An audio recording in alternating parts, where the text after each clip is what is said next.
You're 65 years old, you're married, and you're asking yourself a very important question. With $1.2 million set aside in your 401k, can you retire now? We're going to look at that in our example today. Thank you for joining us.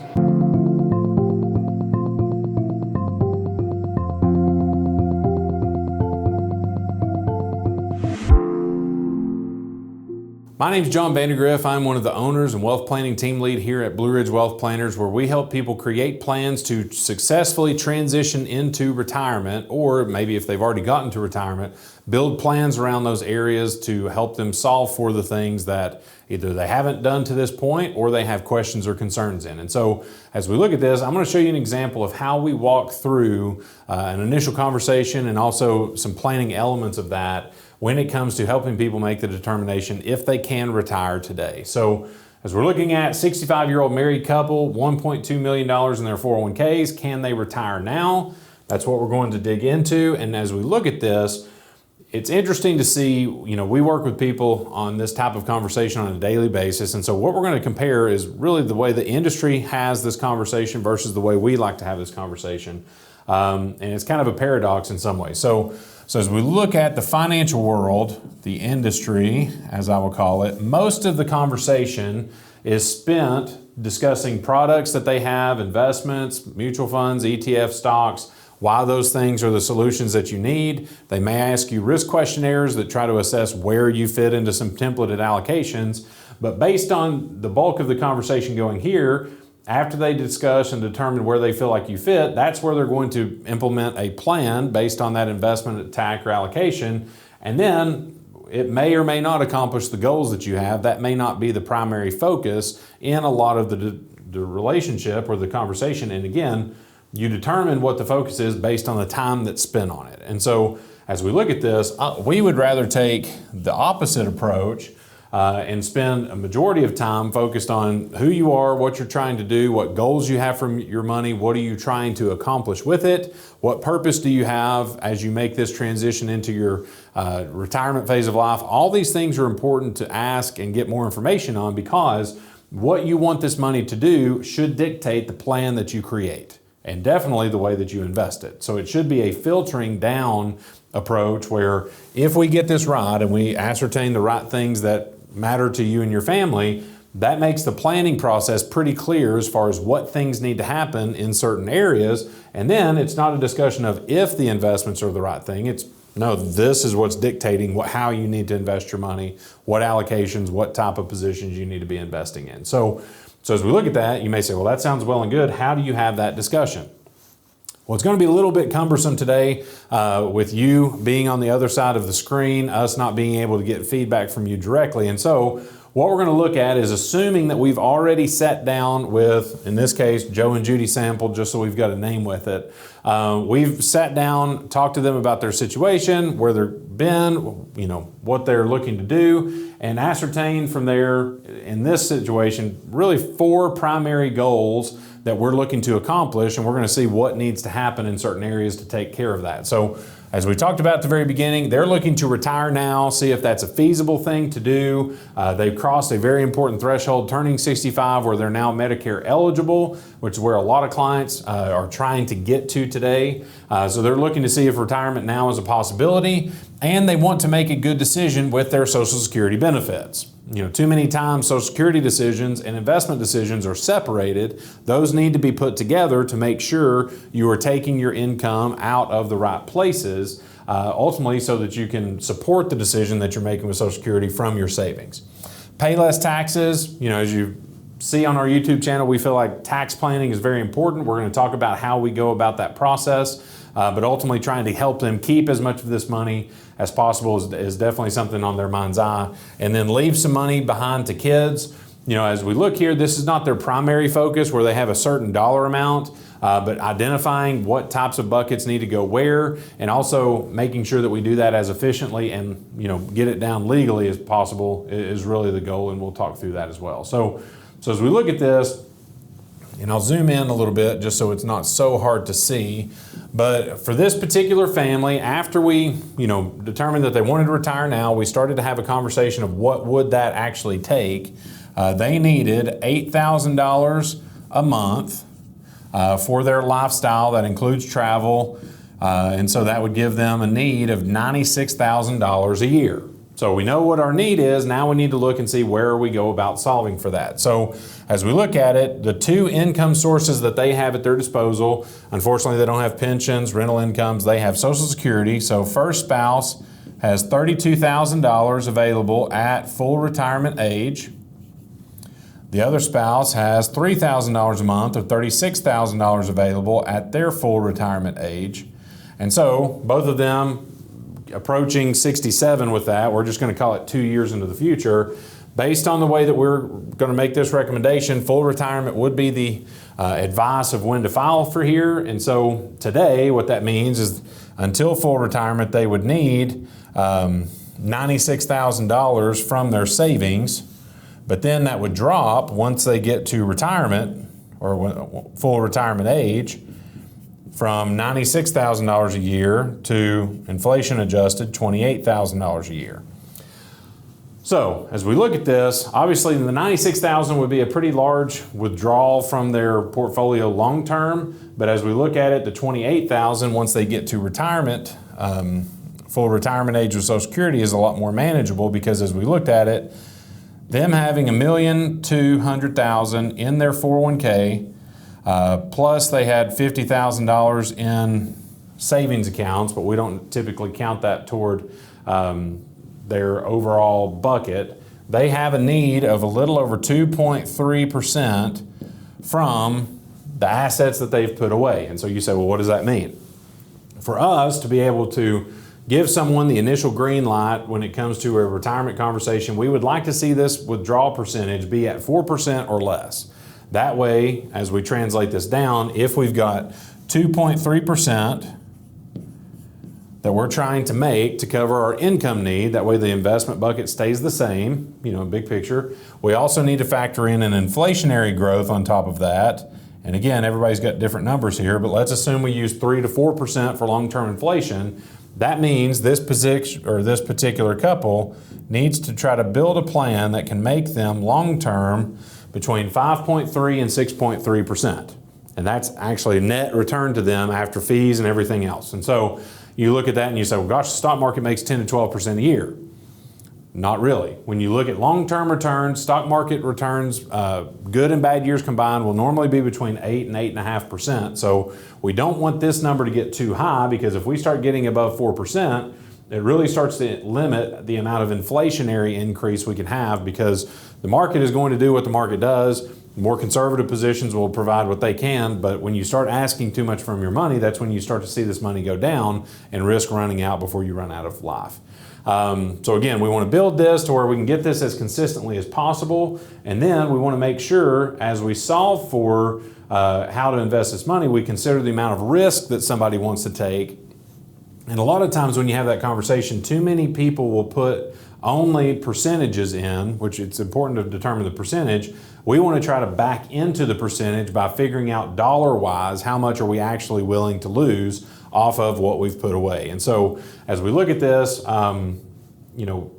if you don't know how to answer this question, which is a somewhat hard question to answer, sometimes we back into that by making sure that we allocate for income needs first and then see what kind of bucket we're left with afterwards. This particular couple had said, off of $1.2 million assets, they did not want to have a situation where they drop below $900,000, so that would put them at a 25% maximum loss. And so then the question becomes, how do we solve for that where we can invest the money in such a way to provide the income needs, make sure that they have the accessibility they need, but also have growth potential to help them cover long-term inflationary increases. So as we look at that, we'll talk through a little bit of the investment conversation as we go. But from the income perspective, we'll have 2 larger years where we have to pull. But then once we turn Social Security on, we'll be able to have an inflation-adjusted $28,000 that we'll be pulling long-term, and we'll show you that math once we get there. So as we shift gears and start to talk a little bit about taxes, again, assuming that this couple retires, they're in a position where they have the income need here, and because their Social Security is taxable, 85% at most taxable, but they're not living on Social Security for this first year.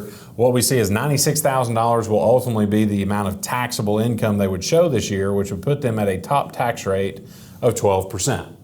And so the way their position is now, they've got $1.2 million of pre-tax money, they've got the $50,000 of after-tax savings, and then currently don't have any positions inside of a Roth account, which grows tax-free, or properly structured life insurance. And so this is not uncommon for us to see people come into retirement with a lot of top heaviness when it comes to their pre-tax money. And so our goal is to try to shift that down while we have advantageous tax rates so that they can get more money that stays with them after taxes, or hopefully tax-free as much as possible. Because as we look at where it is now, with $96,000 of income today, the 12% tax rate is where they would top out at. As we see, the 12% tops at $117,000. If we were to take that into the 2026 tax code, which is when this current tax code would expire, that would jump to 15%. So again, they're going to be paying $3,000 more for every $100,000 of retirement savings that they have in that particular bucket.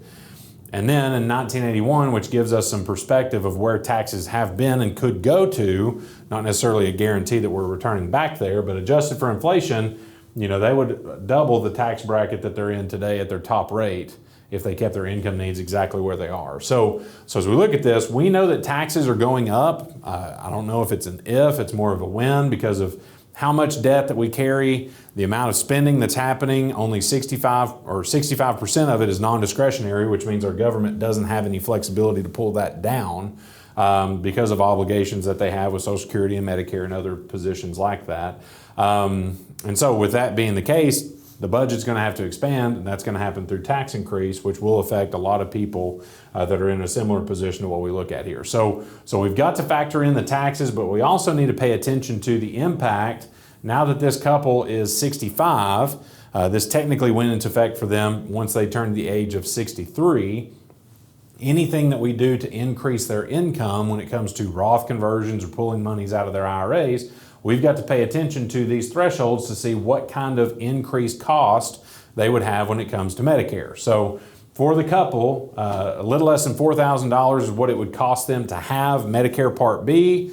And so as we increase their income above $194,000, that would cause them to increase the amount of money that the government is going to ultimately bill them for or subtract from their Social Security, depending on when they file there.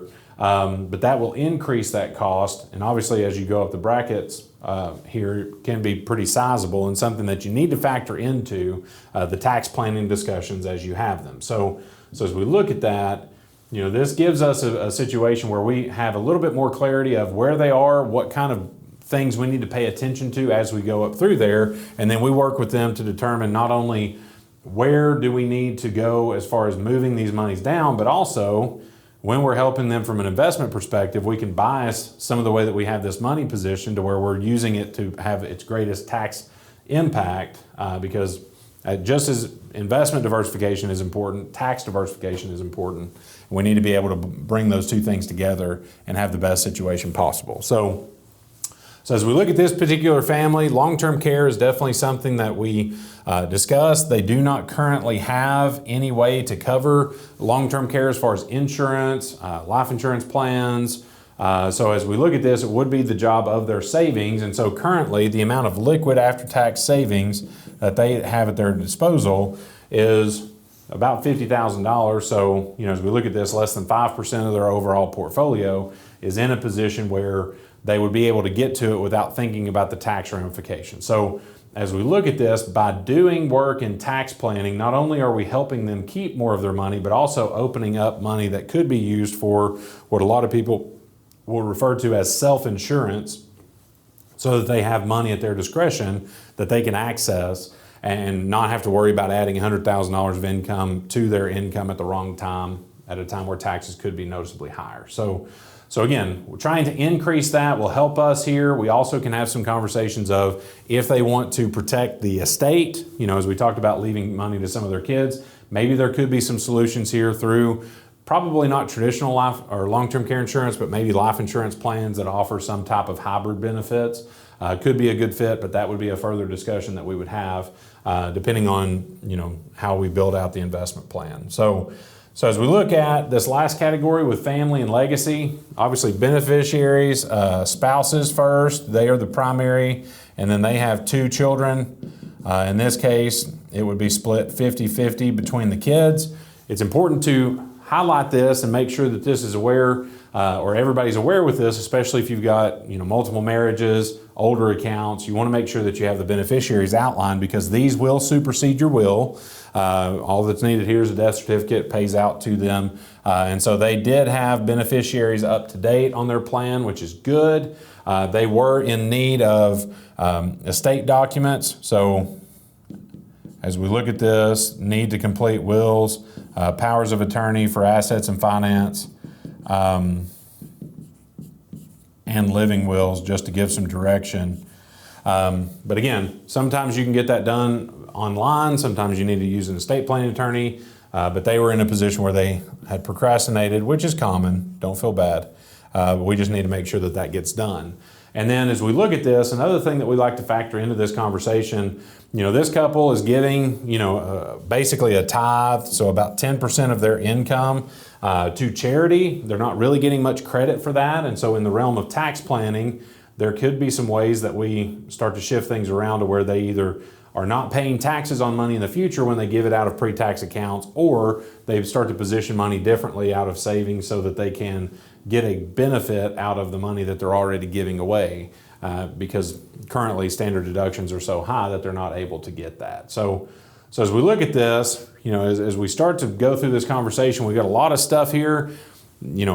Typically we'll ask somebody if they feel like anything is particularly missing. Obviously, the objectives, goals, concerns is never full. We can always add things to that, but as we start to have this conversation, this is typically our first meeting, and then we're going to look and analyze, where their positions are currently, what kind of income are they generating already from their investments, what type of risk are they taking, are there any tax plans or recommendations in place? If not, what type of things need to happen for us to be able to start to really build and flesh out a plan for this particular couple. And so as we start to have that conversation, and let's say we run through and we analyze with third-party softwares that they may need to make a change to provide for the income needs that they have, but also for the risk that they're looking at, typically we're going to have a conversation about what I would like to call minding the gap. And so, obviously here in Tennessee, we have gaps. Some people will call those different things in different parts of the world, but gap, really applies to the 3 things that most people need from their money is going to be some type of safety or protection, as we look at the P here, access or liquidity, and then growth potential. We've got to make sure at retirement time we don't bias too much here, because that's typical. When people come in for a first meeting, they're usually taking a lot more risk than they either know or would like to based on what their plan dictates. But we need to make sure that we weight these appropriately based on the needs that you have now that you transition into retirement. Because as we look at this very simply, the protection side should be the place that we take income needs from. And you say, well, why don't we take that from dividends? Well, typically your dividends are going to come from more growth-oriented positions. When you take your dividend out of that, it robs the growth potential of stock positions, things like that. But the other issue with that is you don't really have a lot of control over the dividend that somebody pays based on their profitability. And so we want to make sure that we do have control over our income and taking it from a safe place. And so, finding investments that allow us to have that safety is a very important thing. We need to make sure as we look at the investment world, we notice that all 3 of these things are important, but there is no one area of investment that's going to give you a priority in all 3 of these. 2 out of any 3 is typically best case scenario. So as we look at this, we need to find things that are safe, that we can take our income from. And so what type of positions can we typically find there? Whether it's, guaranteed positions, insured positions, we want to make sure we do that. Access positions are important because of money that we need for either emergencies,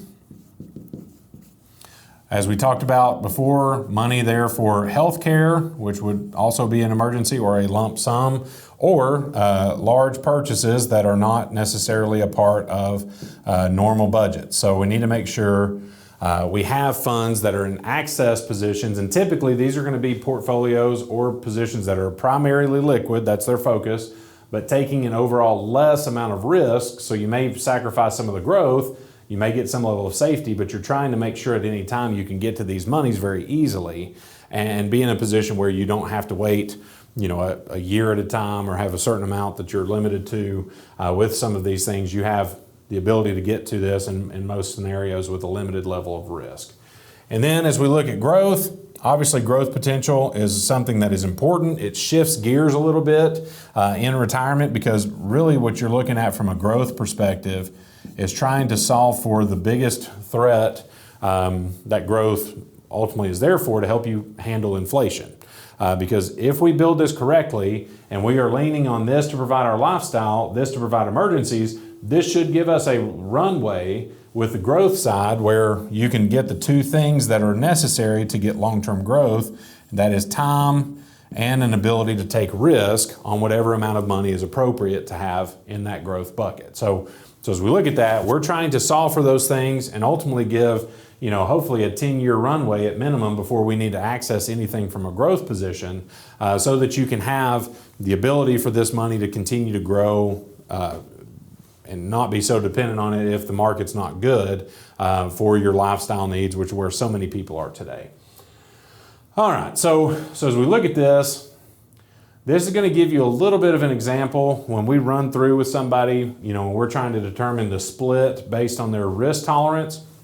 We're trying to ultimately figure out how much money needs to go into a growth bucket, how much needs to go into this access or liquid bucket, and then protected bucket, and then interact with those buckets appropriately based on, what their needs are at the time. And so as we look at this, a couple things to point out.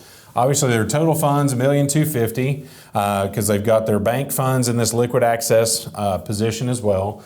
And so what we're seeing is the first 2 years here, they have a larger than normal need off of their money because of not taking Social Security. Once they make that jump to Social Security, they're now in a position where their needs drop from $96,000 a year to a little less than $30,000 a year, but we're increasing the distributions out, growing inflation by about 3% a year.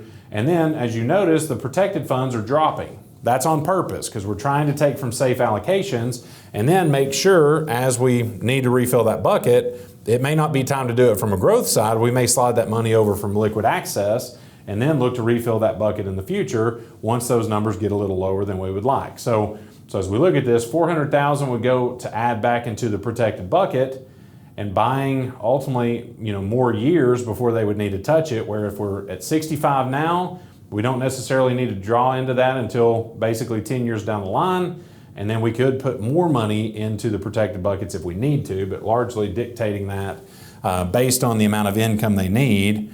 Then in the future, we pull another $500 out, which necessitates a slide from the growth. But if we're growing for almost 20 years, we're in the range where we're able to grow that growth bucket from basically $500,000 today to $1.4 million using the conservative 6% growth net on the growth funds. So as we do that, again, the job here once we get into income is just making sure we pull the levers on the right buckets at the appropriate times. But what you will notice is because their need was not so great at the beginning, you see that they've got a time where once Social Security turns on, they've got basically a little bit that their total bucket grows every year. They end up getting to 95 at $1.9 million. And what we're not looking at in this particular situation, because job number one is solving for income, is the tax planning part of this. So, obviously RMDs will kick on for this couple at 73, and so they would have potentially a higher need depending on how much of this was taxable versus pre-tax.